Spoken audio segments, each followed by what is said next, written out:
C'est Lucie ASMR. Lucie ASMR. Coucou. On se retrouve aujourd'hui dans une toute nouvelle vidéo ASMR. Aujourd'hui c'est Halloween. Évidemment, on va faire une vidéo spéciale Halloween où je vais vous raconter des histoires effrayantes, paranormales, des histoires un peu bizarres, voilà, que j'ai trouvées sur internet. Donc je vais vous les lire et en même temps j'ai aussi des petits triggers. Voilà. Donc je vous laisse vous installer confortablement et on va passer à la suite de la vidéo.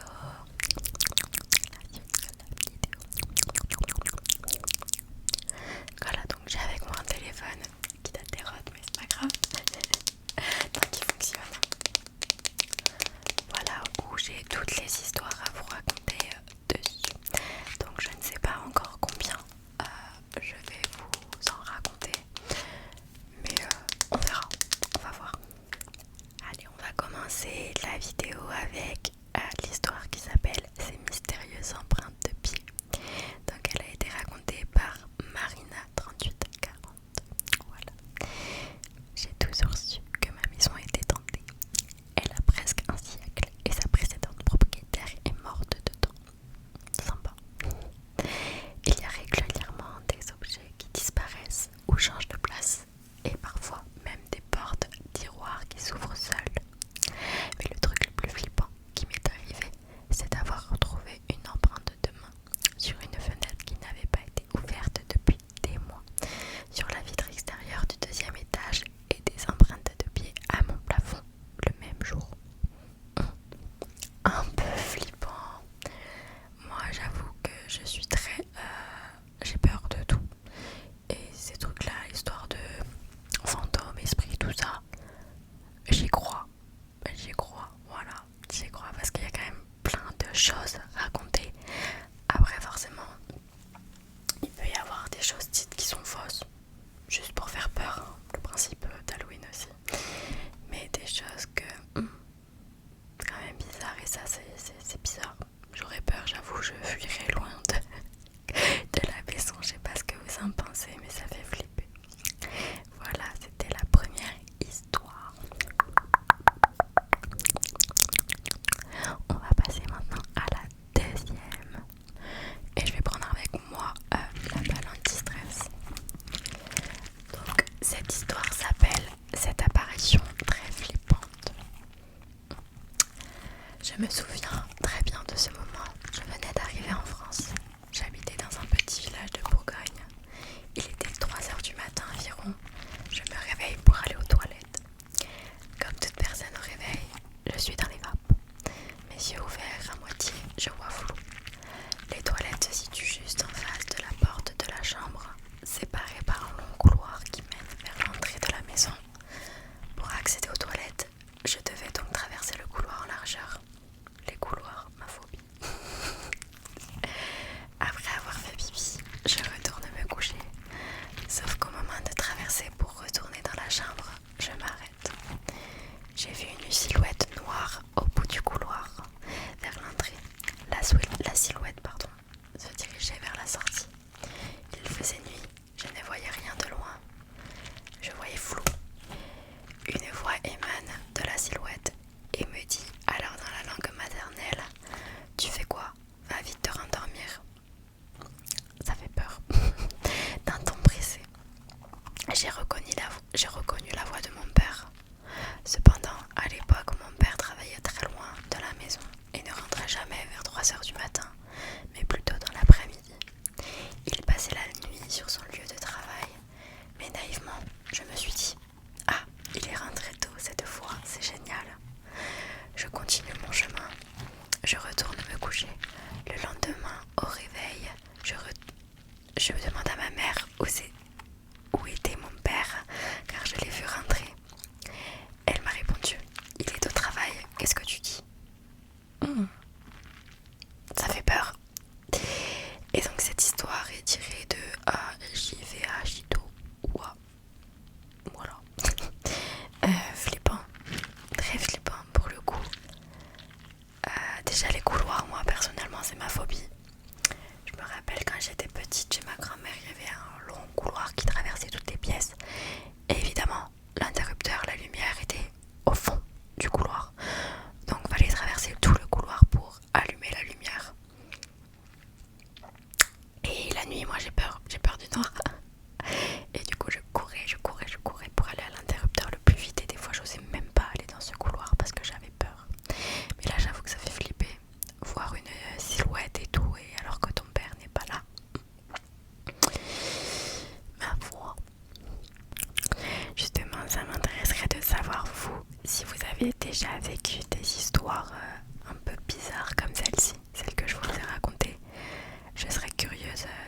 Ensuite, on va passer à l'anecdote numéro 4. Ouh là là, cette poupée maléfique. Déjà, tout ce qui est poupée, moi ça me fait peur.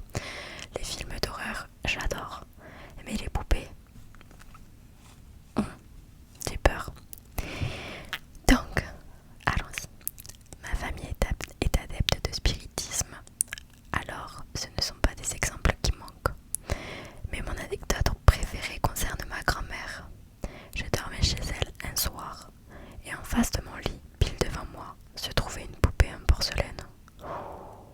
Glauque, très glauque, trônant sur son petit meuble. Je hais les poupées, un peu comme moi. C'était une poupée vraiment terrifiante. Ah, rien que ça, je l'imagine, j'aime pas du tout. Bref, allons-y. Et au grand suite, vêtue de petites sandales noires et d'une jolie petite robe à froufrou horrible. J'avais beau essayer de dormir, son regard fixe et ses longs cils noirs me paralysaient. Alors au bout d'une heure, je me suis levée et je lui ai mis une couverture sur la tronche. J'ai finalement pu dormir tranquille. Le lendemain, au petit déjeuner, j'ai alpagué ma grand-mère d'un « Dis donc mamie, c'est un peu sadique de ta part de mettre une poupée juste en face du lit, c'est un peu flippant quand même. » Et elle a froncé les sourcils et m'a répondu interloquée. « De quoi est-ce que tu parles? Quelle poupée ?» Autant vous dire que j'ai frôlé la crise d'apoplexie. Et donc ça c'est une histoire de Laura Esculape. Wow. Ça fait peur, ça fait peur. C'est bizarre. Moi, les poupées, de toute façon, je ne peux pas. Je sais pas vous, qu'est-ce que vous en pensez, mais les personnes qui ont toute une pièce avec que des poupées, qui font la collection de poupées, ben, je me demande comment ils font. La nuit, ça fait peur. Ça fait peur. Bref, on va passer à l'histoire, l'anecdote numéro 5, qui s'intitule « Cette inquiétante prémonition » et qui est de Pierre. J'avais 2 ou 3 ans et mon grand frère était parti en classe de neige dans les Pyrénées. C'était dimanche, on prenait un goûter chez mes parents et mes grands-parents. Et soudain, j'ai dit « Attention, le plafond va tomber ». Ma mère m'a demandé pourquoi je disais ça et je n'ai pas su lui répondre. Le soir venu, mon frère a appelé à la maison. Le plafond de la piscine du centre où il séjournait s'était affaissé sous le poids de la neige. La semaine suivante, le toit d'une grande surface s'est écroulé dans la région de Nice, faisant des dizaines de blessés. Ouais, après ça peut être un hasard. Hein. Je sais pas ce que vous en pensez, mais ouais. Prémonition. Ouais. Dites-moi ce que vous en pensez, mais ça peut être un hasard pour moi, je pense. Voilà. Ensuite, anecdote numéro 6. Et je vais prendre le petit poulpe, le petit poulpe, le petit poulpe, le petit poulpe. Qui s'intitule « Ce feu qui se rallume tout seul » et qui est de Justine. Voilà. Mon oncle a toujours dit qu'il pouvait sentir la présence des esprits.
Histoire numéro 7. Le mystère de la télécommande. D'accord. Qui est de Grégory. Alors, qu'est-ce qu'il nous dit, Grégory? J'emménage dans un nouvel appartement meublé. Après une journée de rangement, je décide de regarder la télé. Mais je ne trouve pas la télécommande. Je la cherche partout, dans tous les tiroirs, sous les coussins du canapé, derrière l'écran, sur le sol, partout. Après une demi-heure de recherche infructueuse, je me dis qu'elle n'est pas là et que je préviendrai le propriétaire le lendemain. Je m'assois sur le canapé, pose mes pieds sur la table basse. Qu'est-ce que je vois sur la table basse au milieu seul? Sur le plateau de verre, la télécommande. Je ne comprends pas comment c'est possible.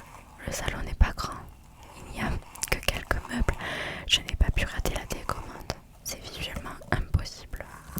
Et pourtant oui, elle est là, toute seule au milieu de la table basse.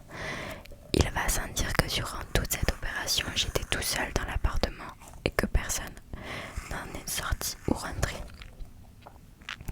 Bref, je suis restée toute la soirée en flip en regardant tous les coins mous, retournant au moindre bruit, étant persuadée d'être la victime d'un malade caché quelque part dans l'appart.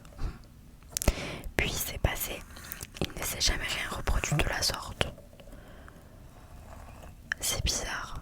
Après déjà moi de base, je ne sais pas vous, mais par exemple là je viens d'emménager et je suis rassurée à l'idée que ce soit un logement qui vient d'être construit, qu'il n'y a pas eu d'autre vie avant, que tous les meubles sont nouveaux, tout est nouveau, parce que je sais pas, je me dis que l'appartement il peut avoir des mauvaises ondes, genre des personnes résidant ici peuvent y avoir glissé leurs ondes négatives, j'en sais rien. Dites-moi si, si je suis folle, mais ça me fait peur tous ces trucs là.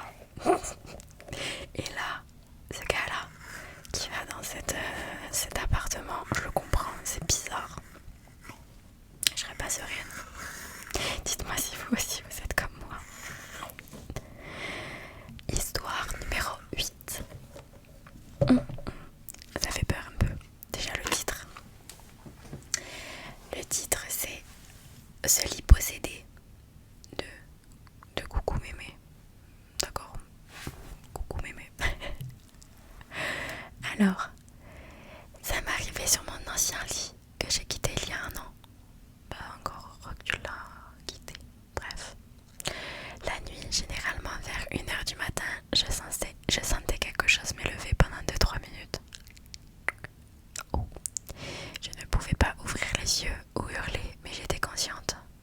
C'est une terreur nocturne là, non? On va lire la suite. J'étais à quelques centimètres au-dessus de mon matelas et après quelques minutes, je redescendais lentement. Tout cela a duré 3 ans, au moins une fois par semaine. Mais waouh! Et elle a attendu 3 ans. C'est bizarre. Ou c'est des terreurs nocturnes, non? Les terreurs nocturnes, c'est ça, non? C'est quand il y a quelque chose, on voit quelque chose et que notre corps ne peut pas réagir, on ne peut pas crier, rien. Bizarre. Je suis trop méfiante. Je me rends compte que je suis trop méfiante sur les histoires. Je crois à beaucoup de choses, mais il y a des choses, je trouve que c'est bizarre. Bref. Histoire numéro 9. Cette séance de spiritisme qui a dégénéré. Déjà, moi, on m'a toujours dit qu'il ne fallait jamais faire de séance de Ouija. Il ne faut pas du tout jouer avec ça parce qu'après tu peux avoir des problèmes. Ça peut t'amener des mauvaises ondes sur toi. Voilà. Donc cette histoire nous vient de... Oula, elle est très longue. Charlotte. Alors, une fois avec une amie, on a fait une séance de Ouija chez elle. Ah bah tiens, j'en parlais. Avec sa mère. On l'avait fabriquée nous-mêmes avec une feuille de papier et un verre. Ça sent pas bon d'entrée. On est de grandes fans du paranormal et on adore se faire un peu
se souvenait de rien et ne comprenait pas comment elle avait atterri là.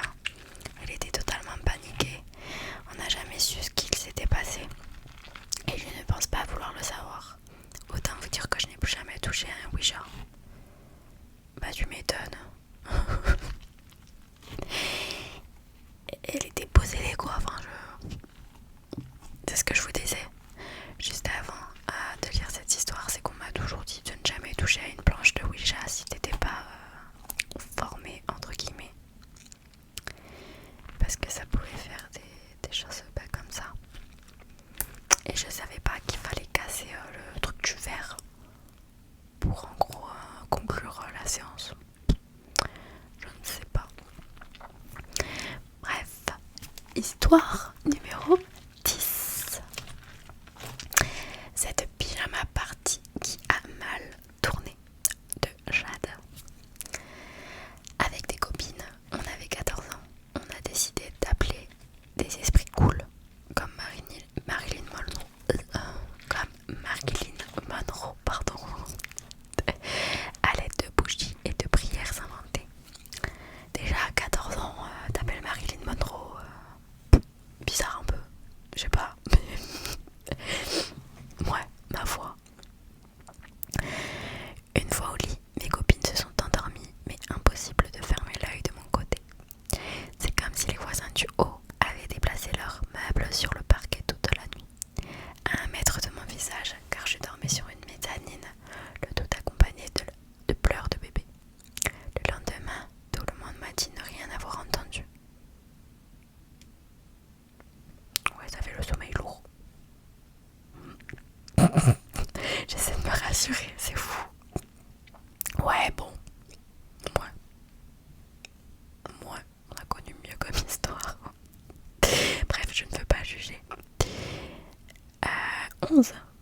Histoire numéro 11. Ça va parce qu'elles sont assez courtes, donc on peut en faire pas mal. Ensuite, histoire numéro 11. Qui s'intitule Cette baignoire au sombre passé de Marie. D'accord. Quand j'avais 2 ans, ma mère et moi avons emménagé dans un appartement à Colmar. Ma grand-mère nous a rendu visite et pendant les 3 jours où elle était là, elle a refusé d'utiliser la baignoire dans la salle de bain. Notons au passage que ma grand-mère est quelqu'un de très propre et qu'il lui en faut peu pour empêcher de prendre une douche. Cette baignoire avait selon elle quelque chose de dérangeant et de perturbant. Quelques semaines plus tard, ma mère a appris par un ami policier que le précédent locataire de notre appart était mort dans la baignoire et que plusieurs jours s'étaient écoulés avant qu'on ne retrouve son corps. C'est pour ça que je disais, moi, j'emménage pas dans un appartement où il y a eu des locataires avant parce qu'on sait pas ce qui s'est passé avant. Des voisins avaient alerté la police à cause de l'odeur. Ma mère a contacté le propriétaire qui lui a confirmé que lui, oui, le précédent locataire était bien mort dans la baignoire. Et que non, la baignoire n'avait pas été changée depuis. Elle a tout de suite donné son préavis et cherché un nouvel appartement. Alors que je séjournais chez mes grands-parents, ma mère a entendu venant de la chambre « Maman, maman, maman ». Il s'agissait d'un de mes nounours qui s'écriait « Maman ». Si on appuyait sur son ventre. Sauf que ma mère était seule dans l'appartement et n'avait pas appuyé sur son ventre. Donc le nounours il s'est mis à parler tout seul quoi, sans qu'on le stimule. Bah fuyez hein. Non c'est bizarre, moi je serais mal, je serais mal. Ensuite, histoire numéro 12 qui s'intitule Cette présence et qui est de Céline. J'avais 12 ou 13 ans. Je faisais mes devoirs dans le salon de mon père. Il faut savoir que j'étais orpheline de ma mère, que je ne vivais pas avec mon père et que cette pièce m'a toujours donné de drôles de sensations. Un malaise dans sa façon d'être, une sorte de musée immuable de souvenirs. Bref, je rédigeais je ne sais quoi, lorsque tout à coup, je sens une présence dans mon dos. Vous savez,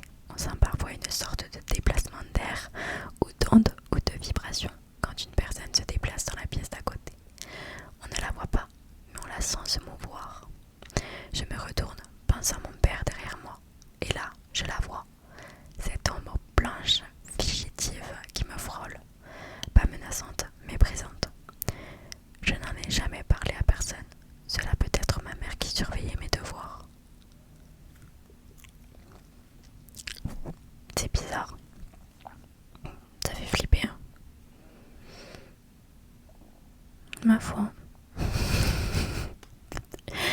Là, je commence à me sentir mal à l'aise. À force de lire toutes ces histoires, j'imagine le truc. Bref.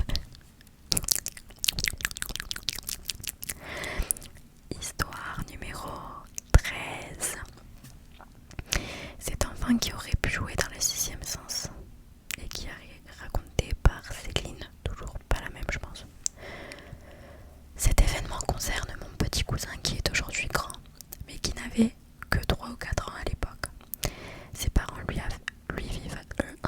ses parents et lui vivaient dans une maison à la campagne, dans les Landes. C'est particulier les Landes, un territoire très vaste et peu densément peuplé. La maison n'était pas très vieille, 30 ans, dans ces eaux-là. Mon petit cousin dormait alors très mal, toutes les nuits. Ses parents n'en comprenaient pas la raison, jusqu'à ce qu'un jour, ils leur disent « Il y a la dame en rouge qui revient ». À force d'être questionné, mon petit cousin parvint à expliquer qu'il voyait souvent une dame en rouge près de lui et qu'il en avait peur. Sans être croyant cadeau, voire en étant totalement athée, il y a ce truc que l'on a gardé dans les campagnes, c'est de s'adresser au curé du village en tout dernier recours. Il se trouve que ce curé-là, qui est un ami de la famille, a suivi une sorte de formation à l'exorcisme à Rome. Il est venu dans la maison, a accompli ces rituels auxquels personne n'a assisté, et mon petit cousin n'a plus jamais revu la dame en rouge. Ça fait peur, mais là pour le coup ça fait peur. Après je sais que les enfants, ça arrive beaucoup ça, ils entendent et voient des choses que nous adultes on ne verrait pas. Mais ça fait peur. Ça me fait penser à l'exorcisme, le film. Chelou. Mais c'est fou parce que ça a vraiment existé quoi. Et ça peut arriver à tout le monde, des histoires bizarres là. Bref. Histoire numéro 14. Cet esprit amateur de tennis de Fanny. Une fois, j'ai vu un drap noir sale troué du style des dragueurs dans Harry Potter, flottant horizontalement devant une grande baie vitrée. Alors que je jouais au tennis, j'ai d'abord cru halluciner. Puis je me suis retournée pour demander à l'un des joueurs s'il avait vu la même chose que moi. Nous n'étions que tous les deux face à la vitre, jouant en double. Il m'a répondu qu'il avait vu exactement la même chose que moi. Nous sommes sortis dehors pour vérifier s'il y avait quelque chose, peut-être accroché dans l'arbre qui se tenait près de la baie vitrée, mais il n'y avait absolument rien. C'est bizarre ça. Quand tu vois la même chose qu'une autre personne, ça rassure, parce que tu te dis c'est bon, je suis pas fou. La personne a vu la même chose que moi. Mais flippant. Flippant. Moi j'ai jamais eu de choses bizarres à raconter, je crois.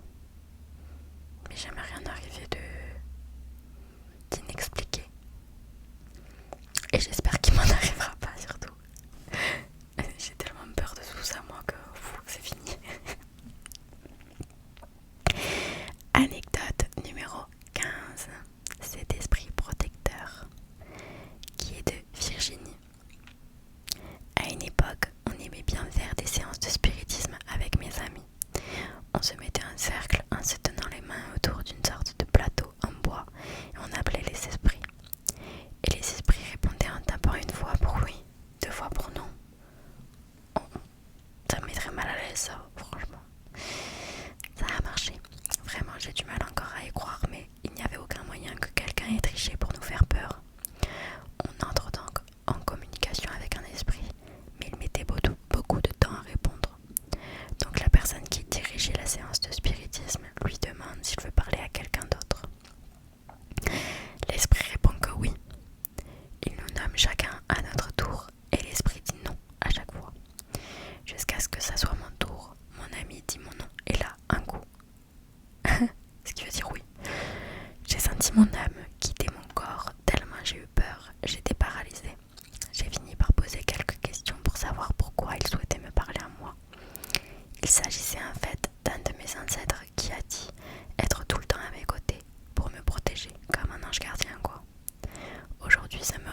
ça me fait quand même flipper de me dire qu'il y a un vieux monsieur qui m'observe H24.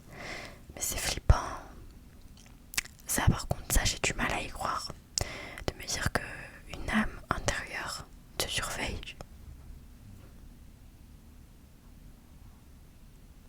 C'est bizarre.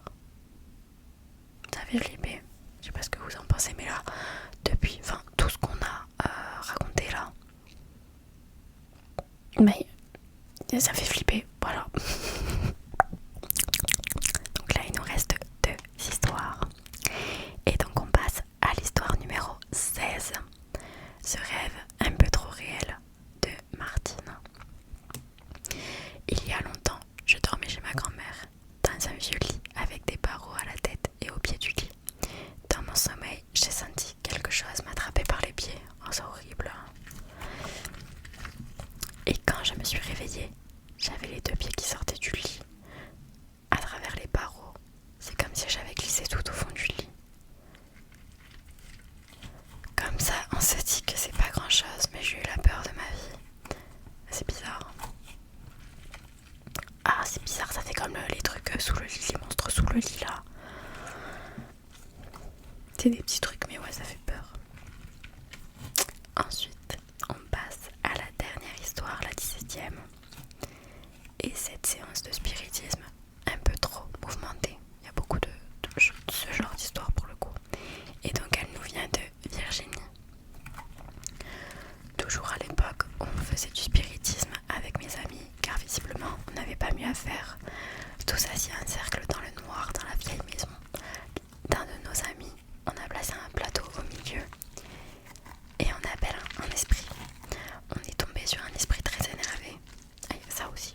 Il y a les méchants et les gentils. On aurait dit qu'il soulevait le plateau pour le frapper contre le sol. C'était tellement fort que je sentais du vent sur mes genoux et je sentais le plateau se rapprocher jusqu'à ce qu'il me frôle les genoux. On arrête la séance et comme j'avais pas envie que mes amis me fassent une mauvaise blague, avant la séance j'avais regardé comment le plateau était aligné par rapport au plancher. Tout le monde a dit avoir senti le plateau se rapprocher d'eux et en allumant la lumière, le plateau n'avait pas bougé d'1 millimètre. Tous ces trucs de spiritisme là, c'est vraiment pas un truc que d'ailleurs je vous conseille pas de le faire parce que si on y croit ou non, ça peut apporter des mauvaises choses. La preuve. Et ça fait peur. Donc voilà, j'ai pas d'autre histoire à vous raconter, c'était la dernière. J'espère que cette vidéo vous aura plu. Ça change un peu de d'habitude. Et comme aujourd'hui c'est Halloween, on est dans le thème. Donc vous pouvez regarder cette vidéo en ce soir d'Halloween pour vous faire un petit peu flipper si vous aimez bien ça. En tout cas moi, toutes ces histoires m'ont fait bien flipper pour le coup. C'est assez surprenant et c'est en France. Voilà, c'est des histoires qui se sont passées en France. Donc souvent on nous raconte des histoires qui viennent des États-Unis, en Amérique, tout ça. Mais au final, ça arrive partout. Et ça fait peur, ça peut arriver à chacun d'entre nous. Ce que je ne vous espère pas.